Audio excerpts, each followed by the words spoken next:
نحمده ونصلي ونسلم على رسوله الكريم أما بعد فأعوذ بالله من الشيطان الرجيم بسم الله الرحمن الرحيم۔ طلاق کے مسائل ہم پڑھ رہے تھے سورۃ البقرہ میں آیت نمبر 100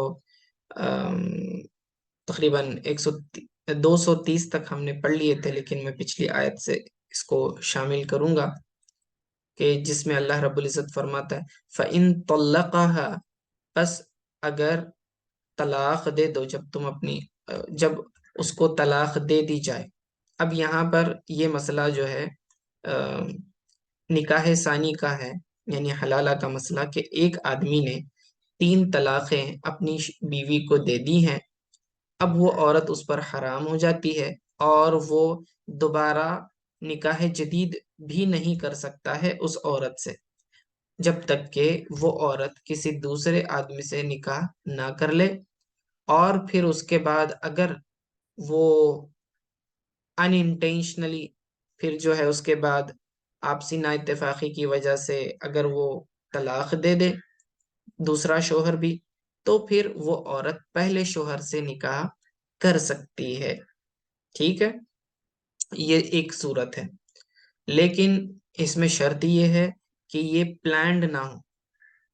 ٹھیک ہے، یعنی کہ کوئی ایسا نہیں کرنا چاہیے کہ بھئی پہلے اور آدمی سے نکاح کرنا ہے تو دوسرے والے سے اس لیے شادی کی ایگریمنٹ پر کہ میں جو ہے تم کو طلاق دے دوں گا یا طلاق دے دوں گی، اور اس کے بعد پہلے والے سے میں شادی کر لوں گی۔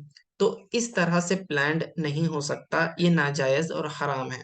ٹھیک ہے، کیونکہ نکاح کے اوپر آپ کوئی شرط نہیں لگا سکتے، ناجائز شرط، کہ میں 10 دن کے لیے نکاح کرتا ہوں اور اس کے بعد میں طلاق دے دوں گا، تو یہ ناجائز شرط ہے، اس سے نکاح ہوتا ہی نہیں ہے۔ ٹھیک ہے، یہ نکاح ہی باطل ہو جائے گا۔ تو یہ بالکل ناجائز صورت ہے، یہ بالکل پلانڈ نہیں کیا جا سکتا۔ نیچرلی ایک طلاق ہو گئی ایک شوہر سے، پھر اگر عورت اپنی مرضی سے کسی دوسرے سے شادی کرتی ہے اور پھر اس کے بعد کسی وجہ سے جو ہے عورت خلا لے لیتی ہے یا آدمی طلاق دے دیتا ہے زندگی میں کبھی بھی، تو پھر اس کے بعد پہلے والے کی طرف جو ہے پہلے شوہر سے شادی اگر کرنا چاہے تو یہ پاسبلٹی ہے، یہ گنجائش کی بات ہے، صرف کرنا ضروری نہیں ہے، یہ صرف پاسبلٹی کی بات بتائی جا رہی ہے۔ ٹھیک ہے، تو وہی مسئلہ بیان ہو رہا ہے فَإِن طَلَّقَهَا، یعنی اس عورت کو دوسرے شوہر نے بھی اگر اس کو طلاق دے دی، فلا تحل له من بعد حتى تنكح زوجا غيره، پہلے شوہر کے طلاق دینے کے بعد وہ اس وقت تک حلال نہیں ہوگی جب تک کہ دوسرا نکاح کر کے دوسرا بھی طلاق نہ دے دے۔ ٹھیک ہے، فَإِن طَلَّقَهَا، پس اگر دوسرے شوہر نے بھی طلاق دے دی، فلا جناح علیہما ان یتراجعا، پھر اس کے اوپر ان دونوں پر کوئی گناہ نہیں کہ وہ آپس میں رجوع کر لیں، یعنی نکاح جدید کر لیں پہلے شوہر کے ساتھ۔ ٹھیک ہے، ان ظنّا، اگر وہ دونوں گمان رکھتے ہیں، ان یقیم حدود اللہ، دیکھیں یہ ظنّا آیا، ظنّا یہ افعال قلوب میں سے ہے۔ ٹھیک ہے، جبکہ وہ دونوں گمان کریں۔ ٹھیک ہے، اگر ان دونوں کو یہ غالب گمان ہو کہ وہ اللہ تعالیٰ کے حدود کو قائم رکھ پائیں گے، تو پھر وہ کیا کریں، دوبارہ نکاح کر سکتے ہیں آپس میں۔ وَتِلْكَ حُدُودُ اللَّهِ، یہ اللہ تعالیٰ کی حدود ہیں، يُبَيِّنُهَا لِقَوْمٍ يَعْلَمُونَ، اللہ تعالیٰ اسے واضح کر کے بیان کرتا ہے جو لوگوں کے لیے، لِقَوْمٍ يَعْلَمُونَ، یعنی وہ لوگ جو علم رکھتے ہیں، غور و فکر کرتے ہیں، تدبر سے کام لیتے ہیں، ان کے لیے اللہ تعالیٰ یہ آیتیں کھول کھول کر بیان فرماتا ہے۔ وَإِذَا طَلَّقْتُمُ النِّسَاءَ، بس جب تم عورتوں کو طلاق دے دو، فَبَلَغْنَ أَجَلَهُنَّ، اور وہ اپنی مدت کو پہنچ جائیں، فَأَمْسِكُوهُنَّ، اپنی مدت کو پہنچ جائیں کا کیا مطلب، وہ اپنی عدت کو مکمل کر لیں، یعنی ان کی عدت ختم ہو جائے۔ فَأَمْسِكُوهُنَّ، تو انہیں ہاں، فَبَلَغْنَ أَجَلَهُنَّ، یعنی جب ان کی مدت قریب ہونے کے قریب ہو، ٹھیک ہے، ان کی عدت ختم ہونے والی ہو، فَأَمْسِكْهُنَّ بِمَعْرُوفٍ، تو تم کیا کرو، انہیں نیکی کے ساتھ انہیں روک لو بغیر تکلیف دیے کے، او سرحوہن بمعروف، یا انہیں پھر چھوڑ دو عافیت کے ساتھ، نیکی کے ساتھ، ولا تمسکوہن، اور تم انہیں نہ روکو، ضرارن، تکلیف دینے کے لیے، یعنی کہ تم رجوع نہ کرو تکلیف دینے کے لیے۔ مثال کے طور پر ایک شوہر نے طلاق دی اور طلاق اول دی، پہلی طلاق دی، ٹھیک ہے، اب اس کی عدت ختم ہونے والی ہے، لیکن اس کا ارادہ جو ہے خوشی کے ساتھ دوبارہ ہنسی خوشی زندگی گزارنے کا نہیں ہے، بلکہ جان بوجھ کے صرف عورت کو ستانے کے لیے جو ہے رجوع کرتا ہے، پھر اس کے بعد طلاق دیتا ہے، پھر رجوع کرتا ہے، تو اس طرح جائز نہیں۔ اللہ رب العزت فرما رہا ہے کہ وَلَا تُمْسِكُهُنَّ، تم انہیں نہ روکو، ضِرَارًا، تکلیف دینے کے طور پر، لِتَعْتَدُوا، ٹھیک ہے، تاکہ تم زیادتی کرو یا ان عورتوں پر، ٹھیک ہے، وَمَن يَفْعَلْ ذَلِكَ، اور جو ایسا کرے گا یعنی عورتوں پر زیادتی کرے گا، فقد ظلم نفسه، تو اس نے اپنی نفس پر ظلم کیا، یعنی کہ اپنے اللہ رب العزت کے عذاب کو اس نے دعوت دی، تو اللہ کے عذاب کو دعوت دینا گویا اپنی جان پر ظلم کرنا ہے۔ وَلَا تَتَّخِذُوا آیات اللہ ہزوا، اور اللہ تعالیٰ کی آیتوں کو مذاق نہ بناؤ، ٹھیک ہے، یعنی ان باتوں کو مذاق میں مت لو، اور اللہ تعالیٰ کے احکام کو یعنی نکاح کرنا، طلاق دینا، اس کو تم جو ہے نا کھیل تماشا مت بنا، یہ اللہ تعالیٰ کے حدود ہیں۔ وَاذْكُرُوا نِعْمَةَ اللَّهِ عَلَيْكُمْ، اور اللہ تعالیٰ کی نعمت کو جو تم پر اللہ نے کی ہے اسے یاد کرو اسلام کے ذریعے۔ وَمَا أَنزَلَ عَلَيْكُمْ مِنَ الْكِتَابِ، اور اللہ تعالیٰ نے تم پر لطف و کرم فرمایا، ایک اور نعمت دی، وہ یہ کہ تمہاری جانب اللہ تعالیٰ نے کتاب کو نازل کیا، وَالْحِکْمَةَ، اور حکمت بھی سکھائی۔ تو دیکھیں تین نعمتوں کا اللہ نے ذکر کیا، اور اللہ تعالیٰ کی نعمتوں کو تم کیا کرو، یاد کرو، یعنی اس پر شکر کرو کہ اللہ نے تمہیں اسلام کی دولت دی، تمہیں کتاب یعنی قرآن سے نوازا، اور تمہیں حکمت عطا کی۔ یہ حکمت سے مراد آقا علیہ الصلوۃ والسلام کی حدیثیں بھی ہیں، یعنی تمہیں کتاب بھی دی، سنت بھی دی، اور اسلام بھی دیا۔ تو یہ جو بھی احکام تمہیں دیے، اور حکمت سے مراد یہ حکمت بھرے جو احکام تمہیں دیے ہیں، تو ان تمام باتوں کو تم نے یاد رکھنا ہے اور اس پر شکر کرنا ہے۔ یعیظکم بھی، اس کے ذریعے اللہ تعالیٰ تمہیں واعظ و نصیحت کرتا ہے، یعیظکم بھی، ٹھیک ہے، یعنی تاکہ تم کیا کرو، اس پر شکر کرو اور ان احکام پر عمل کرو۔ واتقوا اللہ، اور اللہ تعالیٰ سے ڈرو۔ وَاعْلَمُوا، اور جان لو، ان اللہ، بے شک اللہ تعالیٰ، بِكُلِّ شَيْءٍ علیم، ہر شے کا علم رکھنے والا ہے، ہر شے کا جاننے والا ہے۔ لا يخفى علیہ شیء، اس کے اوپر کوئی چیز چھپی ہوئی نہیں ہے، کوئی چیز پوشیدہ نہیں ہے، یعنی جو بھی تم کرتے ہو، جو بھی تمہاری نیتیں ہیں، طلاق دینے کی نیت ہو یا رجوع کرنے کی نیت ہو، ان دونوں کو اللہ تعالیٰ تمہارے اعمال سے، تمہارے افعال سے بالکل باخبر ہے، کوئی چیز تم اس سے چھپا نہیں سکتے، اور اللہ اس پر گرفت فرمائے گا۔ وَإِذَا طَلَّقْتُمُ النِّسَاءَ، جب تم اپنی عورتوں کو طلاق دے دو، فَبَلَغْنَ أَجَلَهُنَّ، اور ان کی عدت کی مدت ختم ہو جائے، فَلَا تَعْدُلُوهُنَّ، تو تم انہیں نہ روکو، تعدلو ای تمنعوہن، یعنی تم انہیں منع نہ کرو۔ یہ خطاب اولیاء کے لیے ہے، یعنی جو عورت کے گھر والے ہیں، اولیاء ہیں، جیسے کہ عورت کا لڑکی کا باپ ہوتا ہے یا لڑکی کا بھائی ہے، ٹھیک ہے، جو نکاح میں وکیل بن کر آتے ہیں لڑکی کی طرف سے، تو انہیں یہ خطاب ہے۔ اللہ فرما رہا ہے کہ اگر عورتوں کی عدت ختم ہو جائے، ٹھیک ہے، اور ان کے شوہر ان سے دوبارہ نکاح کرنا چاہیں، تو تم اولیاء لڑکی کے پہلے شوہر سے نکاح کرنے پر منع نہ کرو۔ یہ آیت حضرت معقل بن یسار کی بہن کے متعلق نازل ہوئی، کہ حضرت سیدنا معقل بن یسار رضی اللہ تعالیٰ عنہ کی بہن کو ان کے شوہر نے طلاق دے دی۔ طلاق دینے کے بعد دوبارہ رجوع کرنے کا ارادہ کیا، یعنی کہ دوبارہ اپنی معقل بن یسار کی بہن سے شادی کرنے کا ارادہ کیا، تو حضرت معقل بن یسار نے اپنی بہن کو روکا، یعنی کہ تم پہلی وہ شوہر نے تمہیں طلاق دے دی تھی، اب دوبارہ تم اس سے شادی کرنا چاہ رہی ہو، تو اسے منع فرمایا، ٹھیک ہے، تو تم پہلے والے شوہر سے شادی نہ کرو ایسے کر کے۔ تو اللہ تعالیٰ نے یہ آیت نازل فرمائی، فرمایا کہ جب عورتوں کی عدت ختم ہو جائے تو تم انہیں نہ روکو، اَيَنْكِحْنَ أَزْوَاجَهُنَّ، یعنی کہ تم ان عورتوں کو نہ روکو کہ وہ اپنے شوہروں سے دوبارہ شادی کر لیں، ٹھیک ہے، یعنی کہ پہلے شوہر سے، سابقہ شوہر سے دوبارہ نکاح کر لیں، تو اس نکاح سے تم اولیاء بالکل نہ روکو۔ اور یہ کب صورت بنے گی؟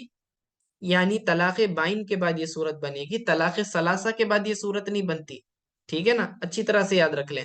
مثال کے طور پر ایک آدمی نے ایک عورت کو طلاق دے دی، اب طلاق اس نے ایک دی تھی اور پھر مدت ختم ہو گئی تو وہ طلاق بائن ہو جاتی ہے، یا پھر اس نے دو طلاقیں دے دی تھی تو بھی طلاق بائن ہو جاتی ہے، اور پھر اس کے بعد دونوں سیپریٹ ہو گئے، تیسری نہیں دی تھی اس نے، بس نکاح ختم ہو گیا، دو طلاقوں پر ہی نکاح ختم ہو جاتا ہے، ٹھیک ہے۔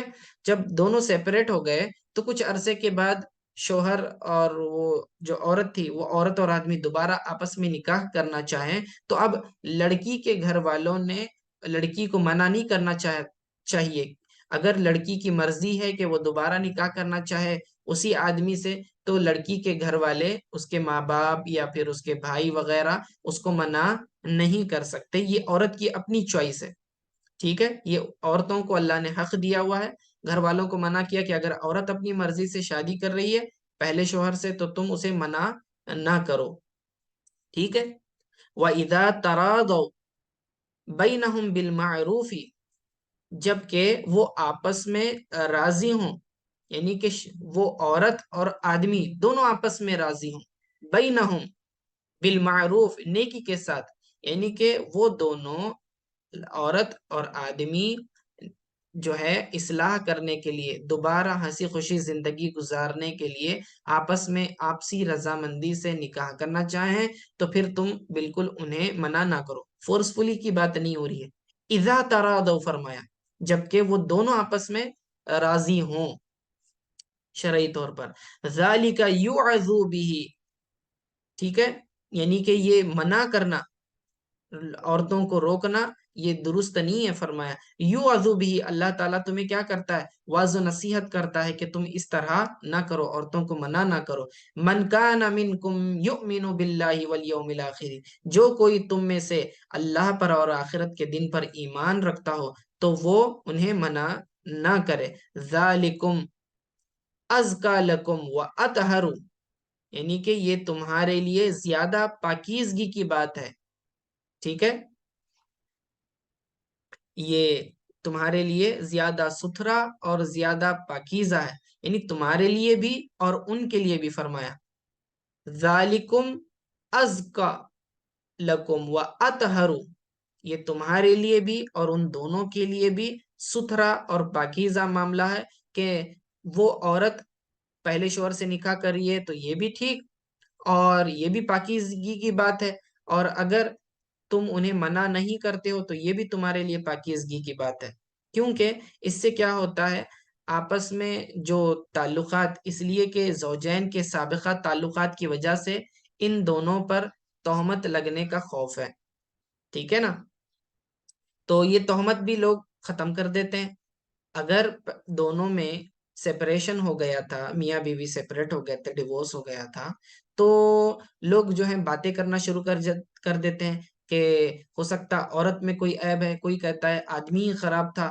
تو اس طرح کی لوگ باتیں کرنے لگ جاتے ہیں، تو اللہ تعالیٰ نے فرمایا کہ اگر یہ دونوں آپس میں نکاح کر لیتے ہیں تو یہ ان کے لیے پاکیزگی کا باعث ہوگا، یعنی کہ لوگ جو ہیں باتیں کرنا بند کر دیں گے، لوگ تہمت لگانا بند کر دیں گے، تو یہ ان کے لیے بھی اچھا ہے، تمہارے لیے بھی اچھا ہے، ٹھیک ہے، تو اس لیے منع نہ کرو، فرمایا واللہ یعلم وانتم لا تعلمون، اور اللہ زیادہ جانتا ہے، اللہ بہتر جانتا ہے، اس کا علم رکھتا ہے کہ اللہ نے ایسا حکم کیوں دیا اور اس کی مصلحت کیا ہے، وانتم لا تعلمون، اور تم اس کا علم نہیں رکھتے، تم نہیں جانتے کہ اس کی مصلحت کیا ہے، تو بس جتنا کہا گیا ہے اتنا کرو، یعنی منع نہ کرو۔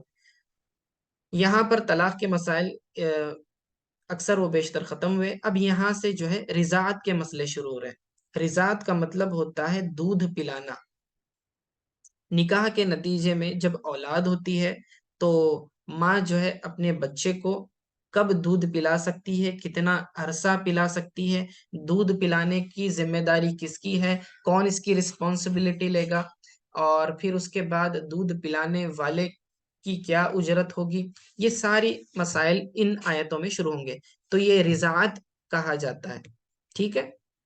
رضاعت رضاعت کے تعلق سے چند مسائل بنیادی طور پر ذہن نشین کر لیں کہ رضاعت کا مطلب ہوتا ہے 2 سال کی مدت کے اندر اگر کسی چھوٹے بچے کو کوئی عورت دودھ پلاتی ہے تو وہ اس کی رضائی ماں بن جاتی ہے. ٹھیک ہے. 2 سال میکسیمم مدت ہے دودھ پلانے کی. یہ حضرت امام محمد اور امام ابو یوسف کے نزدیک مسئلہ ہے اور اسی پر فتویٰ ہے. امام اعظم ابو حنیفہ کے نزدیک 30 مہینے ہیں دودھ پلانے کی مدت. ٹھیک ہے. یعنی کہ 2.5 سال 30 مہینہ ہے. لیکن مفتہ بھی قول یہی ہے کہ 2 سال کی مدت ہے میکسیمم، یعنی 2 سال تک مائیں اپنے بچوں کو دودھ پلا سکتی ہیں. اگر 2 سال کے بعد ایک بار بھی اس نے دودھ پلایا تو گناہگار ہوگی. یہ ناجائز ہے اور حرام ہے. ٹھیک ہے. اور دودھ پلانا یہ ضروری نہیں ہے کہ جس ماں نے جنم دیا ہو وہی دودھ پلائے، بلکہ کوئی دوسری عورت بھی اس بچے کو کسی مصلحت کے بنا پر دودھ پلانا چاہے تو پلا سکتی ہے. اور یہ دودھ پلانے والی عورت اس بچے کی رضائی ماں بن جائے گی. اور دودھ پلانے والی عورت کے جو خود کے اپنے بچے ہیں تو وہ اس بچے کے جس کو دودھ پلایا ہے اس کے رضائی بھائی بہن بن جاتے ہیں. دودھ پلانے والی کا شوہر اس کا رضائی باپ بن جاتا ہے. گویا کہ یہ سارے تعلقات جس طرح ولادت سے باپ بھائی بہن کے رشتے قائم ہو جاتے ہیں، اسی طرح دودھ پلانے سے بھی جو ہے باپ ماں بھائی بہن کے رشتے قائم ہو جاتے ہیں. اور اسے جو ہے رشتہ رضاعت کہا جاتا ہے. خود آقا علیہ السلام کو جو ہے دائی حلیمہ نے دودھ پلایا تھا، اور دوسری بعض خواتین نے معزز خواتین نے دودھ پلایا تھا، تو وہ ان کی رضائی مائیں بن گئی. ٹھیک ہے. عربوں کے یہاں کلچر تھا کہ ماں جو پیدا کرنے والی ماں ہوتی ہے وہ سارا عرصہ دودھ نہیں پلاتی، بلکہ بچوں کو دور دیہاتوں میں بھیج دیا جاتا تھا دائیوں کے پاس، تاکہ وہاں کی تازہ آب و ہوا ملتی رہے اور وہاں کی جو فصیح اور بلیغ لغت زبان کو بھی وہ سیکھیں. تو عربوں کے یہاں یہ کلچر تھا. ٹھیک ہے. تو اللہ تعالیٰ یہاں سے اب رضاعت کے مسئلے کو بیان فرما رہا ہے. اس میں اور ایک بات یہ کہ بچہ 2 سال کے اندر اس نے دودھ پیا ہو، اگرچہ کہ اس نے ایک گھونٹ ہی پیا ہو یا چند قطرے ہی اس نے دودھ پیا ہو، رضاعت ثابت ہو جاتی ہے. اگر دودھ حلق سے نیچے اتر گیا تو پھر رشتہ قائم ہو جائے گا. اگر اس نے نگل لیا، دودھ نگل لیا، اس کے بعد الٹی کی تو بھی رشتہ قائم ہو جائے گا. اور اگر دودھ پلایا تھا لیکن اس نے حلق سے نیچے نہیں اتارا بلکہ اگل دیا جب کا تبھی، تو پھر رشتہ رضاعت قائم نہیں ہوگا. یاد رکھیں. اسی طرح اگر ماں کے دودھ کو کسی پینے کی شے میں ملا کر پلایا گیا، یعنی کہ دوا میں ملا کر پلایا گیا یا پھر پانی میں ملا کر پلایا گیا، تو اگر غالب حصہ دودھ کا ہے تو پھر رشتہ رضاعت ثابت ہو جائے گا. لیکن اگر دودھ غالب نہیں ہے، میجورٹی حصہ دودھ کا نہیں ہے، دوسری شے کا ہے، تو پھر رشتہ رضاعت قائم نہیں ہوگا. مثال کے طور پر دوا ہے، دوا تھوڑی ہوتی ہے، اس کے اندر دودھ میں ملا کر پلا دی گئی ماں کے تو پھر رشتہ رضاعت قائم ہو جائے گا. اگر پانی زیادہ ہے اور دودھ کم ہے، مثال کے طور پر 1 چمچہ دودھ ہے اور پانی جو ہے آدھا کپ ہے، تو اب یہ گھول کر پلا دینے سے بچے کو اس سے رشتہ رضاعت قائم نہیں ہوگا. ٹھیک ہے. تو یہ اہم ہے. اچھا. اب یہاں سے مسائل شروع کرتے ہیں. والوالدات یرضعن اولادہن. اچھا، میں نے یہ جو بتایا اس مسئلے میں کہ پینے والی شے میں اگر دودھ ملا کر پلایا گیا تو رشتہ رضاعت قائم ہوگا، لیکن اگر کھانے والی شے میں اگر ملا کر کھلایا گیا تو اس سے رشتہ رضاعت قائم نہیں ہوگا۔ مثال کے طور پر اگر روٹی میں روٹی کے ساتھ ملا کر کھلا دیا گیا بچے کو تو رضاعت قائم نہیں ہوگا، ٹھیک ہے۔ دودھ اپنی اصلی شکل میں ہونا چاہیے۔ والوالدات یرضعن اولادہن حولین کاملین، اور وہ مائیں جو دودھ پلانا چاہتی ہیں بچوں کو، اولادہن اپنے بچوں کو، تو حولین کاملین 2 سال تک وہ دودھ پلائیں گے۔ حولین عامین، حولین کا مطلب 2 سال، کاملین مکمل 2 سال، یہ تاکید کے لیے، ٹھیک ہے۔ تو یہاں مدت رضاعت بیان کی جا رہی ہے۔ اللہ فرماتا ہے جو مائیں اپنے بچوں کو دودھ پلانا چاہتی ہیں تو وہ 2 سال تک دودھ پلائیں گی۔ لمن اراد ان یتم الرضاع، یعنی لمن ارادہ، جو ارادہ کرتی ہو کہ مدت رضاعت کو پوری کرے، ولا زیادت علیہ، اس سے زیادہ نہیں کر سکتے، یعنی کہ میکسیمم اگر کسی کا ارادہ ہے بچے کو دودھ پلانے کا تو اللہ فرما رہا ہے اگر تم چاہتے ہو کہ پوری رضاعت کی مدت کو مکمل کرنا چاہو تو میکسیمم اس کی مدت 2 سال ہے۔ 2 سال سے 1 دن بھی زیادہ پلائیں گی تو یہ حرام ہو جائے گا، گناہ گار ہوں گے، ٹھیک ہے۔ یہ عورتوں کو خیال رکھنا چاہیے۔ تو اسی لیے دودھ چھڑانے کے لیے جو ہے پہلے سے ہی کوشش کرنی چاہیے ٹھوس غذائیں، اور جیسے کہ سیرلیکس دیے جاتے ہیں یا پھر دوسرے فروٹس وغیرہ پیس کے دیا جاتا ہے بچوں کو، تاکہ ان کو ٹھوس غذائیں کھانے کی عادت ہو جائے اور دودھ چھڑانا آسان ہو۔ کیونکہ 2 سال کے بعد اگر آپ ٹھوس غذائیں شروع کریں گے تو بچہ فوراً اس غذا کی طرف نہیں آتا، اور پھر جو ہے مجبوراً ہو سکتا ہے دودھ پلانا پڑے اور پھر گناہ گار ہوں گے۔ تو ایسا نہ ہو تو دودھ چھڑانے کی بہت پہلے سے ہی کوشش کر لینی چاہیے۔ 1.5 سال ہو گیا تو بچے کو چھڑانے کی کوشش کر لیں تاکہ 6 مہینے بچوں کو عادت ہو جائے، اور پھر 2 سال کے بعد بالکل بھی دودھ بند کر دیں، ٹھیک ہے۔ والوالدات یرضعن، وہ مائیں جو رضاعت جو ہے دودھ پلانا چاہتی ہیں، اولادہن اپنے اولادوں کو، حولین کاملین تو 2 سال دودھ پلائیں گی۔ لمن اراد ان یتم الرضاع، یعنی یہ اس کے لیے ہے، یہ حکم 2 سال کا اس کے لیے ہے جو مدت رضاعت کو پورا کرنا چاہے۔ یعنی اگر 2 سال سے پہلے آپ دودھ چھڑانا چاہیں تو گنجائش ہے، بالکل چھڑا سکتے ہیں۔ 1 سال کسی نے دودھ پلایا اور بند کر دیا، یہ بھی جائز ہے۔ اللہ فرما رہا ہے لمن ارادہ ان یتم الرضاع، جو مدت کو پورا کرنا چاہے، یعنی میکسیمم اگر دودھ پلانا چاہے تو میکسیمم صرف 2 سال ہے فرمایا، اس سے زیادہ نہیں۔ وعلی المولود لہ، اور بچے کا ذمہ دار یعنی کہ جو باپ ہے، رزقہن وکسوتہن، یعنی کہ باپ کے اوپر یہ ذمہ داری ہے کہ دودھ پلانے والی کو اس کی جو ہے اجرت دے، یعنی کہ کھانا وغیرہ کھلانا اور اس کو کپڑا وغیرہ دینا، یہ دونوں رسپانسبلٹیز باپ کے اوپر ہے۔ یعنی کہ اگر ماں کسی مجبوری سے دودھ نہیں پلا سکتی، کوئی دوسری عورت جو ہے اس بچے کو دودھ پلا رہی ہے، تو اس بچے کو دودھ پلانے کی وہ اجرت مانگ سکتی ہے، یعنی وہ اس کے پیسے بھی لے سکتی ہے، اور یہ ذمہ داری جو ہے باپ کی ہے کہ وہ بچے کے لیے انتظام کرے دودھ پلانے والی کا، اور اس کا خرچہ یعنی کھانے کا خرچہ اور کپڑے کا خرچہ جو ہے وہ اسے دے دے، اس عورت کو دے۔ کتنا دینا ہے؟ فرمایا بالمعروف، جتنا وہ دے سکتا ہے، جتنی اس کی استطاعت ہے، جتنی اس کی کیپیسٹی ہے۔ تو یہاں پر منیمم میکسیمم کی کوئی بھی لمٹ نہیں لگائی ہے، یعنی آپسی رضامندی سے جو بھی وہ قیمت ٹھہرا لیں یا پھر جو بھی وہ دینا چاہیں، ضروری نہیں کہ پیسے ہی دیں، بلکہ اگر یہ کہیں کہ بھائی تمہارا کھانا پینا رہنا ہمارے گھر میں، ہم جب تک تم دودھ پلاؤ ہم تمہارے پورے خرچے اٹھائیں گے، یہ بھی ٹھیک ہے، اس طرح بھی کر سکتے ہیں، ٹھیک ہے۔ کیونکہ بچے کو بار بار جو ہے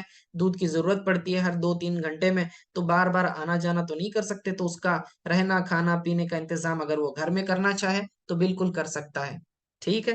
اور یہ ذمہ داری باپ کی ہے، فرمایا لا تکلف نفس الا وسعها، اللہ تعالیٰ کسی شخص کو مکلف نہیں کرتا اس کی استطاعت سے زیادہ، یعنی کہ جتنی اس کی کیپیسٹی ہے اتنا ہی اس پر بوجھ ڈالا جائے گا، یعنی کہ اوور قیمت نہیں لی جائے گی. لا تضار والدۃ بولدها. ٹھیک ہے، یعنی کہ ہاں، فرمایا کہ دستور کے مطابق باپ کے اوپر ذمہ داری. پھر فرمایا کہ کسی جان پر بوجھ نہ رکھا جائے گا مگر اس کی طاقت کے برابر. ٹھیک ہے، اور نہ ضرر دیا جائے گا ماں کو اس کے بچے کے ساتھ، یعنی کہ اسے اس کے بچے کے سبب یوں کہ اسے دودھ پلانے پر مجبور نہ کیا جائے. تو یہ ماں پر جو ہے فورس نہیں کیا جا سکتا. لا تدار، ماں کو تکلیف نہیں دی جا سکتی اس کے بچے کی وجہ سے. ٹھیک ہے، یعنی کہ اگر کسی پرابلم کی وجہ سے ماں دودھ نہیں پلا سکتی بچے کو تو باپ کی ذمہ داری ہے کہ دودھ پلانے والی کا انتظام کرے. ماں کو فورس نہیں کر سکتے کہ تو نے دودھ پلانا ہے، تیری کتنی بھی مجبوری رہو. ٹھیک ہے، اس طرح نہیں کیا جا سکتا.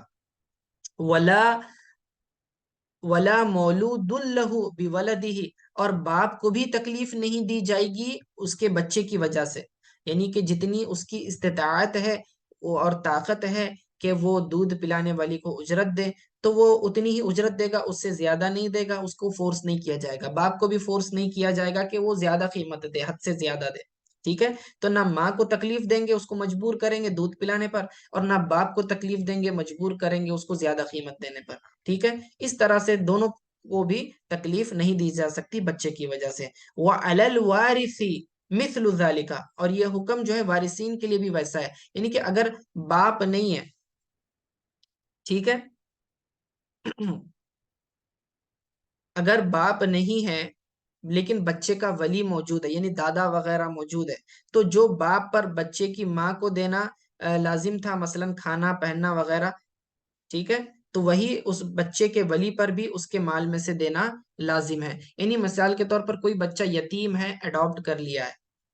ٹھیک ہے، اب اڈاپٹ کر لیا ہے تو اس صورت میں جو ہے اب بچے کو دودھ پلانے کی اجرت کس پر ہوگی؟ تو جس نے اڈاپٹ کیا یا پھر جو اس کا ولی ہے، تو پھر اس کے اوپر ذمہ داری ہوگی کہ وہ کیا کرے، اس طرح کا جو خرچہ ہے، یعنی کہ کھانا پینا اور کپڑا وغیرہ پہنانا، یہ ساری ذمہ داری پھر جس نے اڈاپٹ کیا، جو اس کا گارڈین ہے، لیگل گارڈین ہے، اس نے اس کی ذمہ داری اٹھانی ہے. فرمایا وَعَلَى الْوَارِثِ مِثْلُ ذَلِكَ، اور اس کا جو لیگل گارڈین ہے، جو اس کا وارث بنتا ہے، باپ کے جگہ قائم مقام ہے، تو اس کے اوپر بھی سیم ذمہ داری ہے. فرمایا فَإِنْ أَرَادَ فِصَالًا، پس اگر وہ دودھ چھڑانا چاہیں، ٹھیک ہے، یعنی کہ ماں اور باپ دونوں ارادہ کریں کہ بچے کا دودھ چھڑانا چاہیں، ان ترازن، دونوں آپسی رضامندی سے دونوں راضی ہوں اور آپسی اتفاق کر لیا انہوں نے، اور پھر بچے کا دودھ چھڑانا ہو تو پھر کیا کرے؟ فرمایا آپس میں مشورہ بھی کر لیں. فرمایا فَإِنْ أَرَادَ فِصَالًا، پس اگر وہ چھڑانا چاہیں دودھ چھڑانا چاہیں سے مراد 2 سال سے پہلے دودھ چھڑانا چاہیں، ان ترازم منہما، دونوں کی آپسی رضامندی ہونی چاہیے، وتشاور بینہما، اور دونوں نے آپس میں مشورہ کیا ہو. ٹھیک ہے، دونوں نے آپس میں ڈسکس کیا، مشورہ کیا، اور دونوں نے ایگری کر لیا کہ ٹھیک ہے چلو، ماں بھی راضی ہے باپ بھی راضی ہے کہ بچے کو 2 سال سے پہلے دودھ چھڑانا ہے، تو اللہ فرماتا ہے فلا جناح علیہما، ان دونوں پر پھر کوئی گناہ نہیں ہے. یعنی تم 2 سال سے پہلے دودھ چھڑاتے ہو تو کوئی گناہ نہیں ہے. ٹھیک ہے، ایسا نہیں ہے کہ بچے کا تم حق مار رہے ہو اس کا کوئی گناہ ہوگا، نہیں، ایسا کچھ بھی نہیں ہے. فرمایا دونوں ماں باپ اگر راضی ہوں. لیکن اگر ماں چاہتی ہے کہ 2 سال پورا دودھ پلانا چاہے اور باپ کہتا ہے کہ نہیں، تم تم نے جو ہے 2 سال سے پہلے چھڑانا ہے، یا تو پھر باپ کہتا ہے کہ 2 سال پہلے 2 سال تک تم نے پورا دودھ پلانا ہے، اور ماں کہتی ہے کہ نہیں 2 سال سے پہلے چھڑانا ہے، تو یہ اس طرح نہیں ہونا چاہیے، پھر نہیں چلے گا. اللہ فرماتے ہیں دونوں راضی ہونے چاہیے، دونوں نے مشورہ کرنا ہے، دونوں راضی ہونا ہے، اور پھر اس کے بعد دودھ چھڑانا ہے. تو فرمایا پھر اب گناہگار نہیں ہوں گے. فلا جناح علیہما، تو ان دونوں پر کوئی گناہ نہیں اس چیز کا. وَإِنْ أَرَدْتُمْ أَن تَسْتَرْضِعُوا أَوْلَادَكُمْ، ٹھیک ہے، اور اگر تم ارادہ کرو، یہ باپوں کو خطاب ہے، ٹھیک ہے، جو اولاد کے باپ ہوتے ہیں تو ان کے آبا کے خطاب ہے، ان سے اللہ رب العزت فرماتا ہے وَإِنْ أَرَدْتُمْ أَن تَسْتَرْضِعُوا أَوْلَادَكُمْ، کہ تم دودھ جو ہے رضاعت کے لیے کسی کو مقرر کرنا چاہتے ہو، ٹھیک ہے، فلا جناح علیکم، تو تم پر کوئی گناہ نہیں. یعنی کہ اگر باپ یہ کہتا ہے کہ میں کسی اور دودھ پلانے والی کو مقرر کرنا چاہتا ہوں تو اس پر بھی کوئی گناہ نہیں ہے. فرمایا وہ اس طرح بھی کر سکتا ہے. اذا سلمتم ما آتیتم بالمعروف.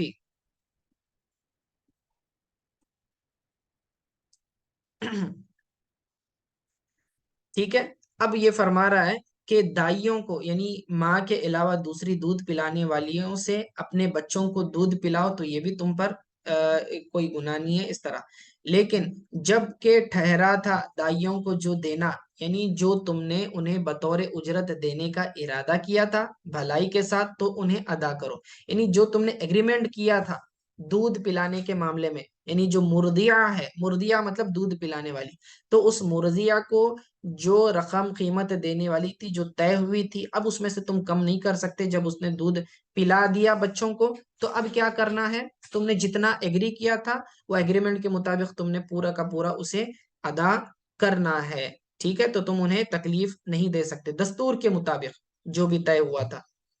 اذا سلمتم ما آتیتم بالمعروف واتقوا اللہ، تو اللہ تعالیٰ سے ڈرو، وَاعْلَمُوا، اور جان لو، ان اللہ، بے شک اللہ تعالیٰ، بما تعملون بصیر، اللہ تعالیٰ علم رکھتا ہے، جانتا ہے اور دیکھتا ہے جو کچھ تم کر رہے ہو. تعملون بصیر، اللہ تعالیٰ بصیر بھی ہے، دیکھ بھی رہا ہے، اور اللہ علم بھی رکھتا ہے جو کچھ تم کر رہے ہو. بما تعملون، جو بھی عمل تم کر رہے ہو اللہ اس کو دیکھنے والا ہے، اللہ اسے ملاحظہ فرما رہا ہے.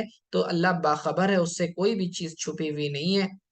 نہ تمہارا ارادہ، دلی ارادہ اس سے چھپا ہوا ہے، نہ ہی تمہارا کوئی ظاہری عمل اس سے چھپا ہوا ہے. تو اللہ دیکھتا بھی ہے، علم بھی رکھتا ہے جو کچھ حرکت تم کر رہے ہو. ٹھیک ہے، تو اچھا، یہاں پر رضاعت کا مسئلہ ختم ہوا، دودھ پلانے کا. اب یہاں سے جو ہے عدت کا بیان ہو رہا ہے ان عورتوں کا جن کے شوہر انتقال کر گئے.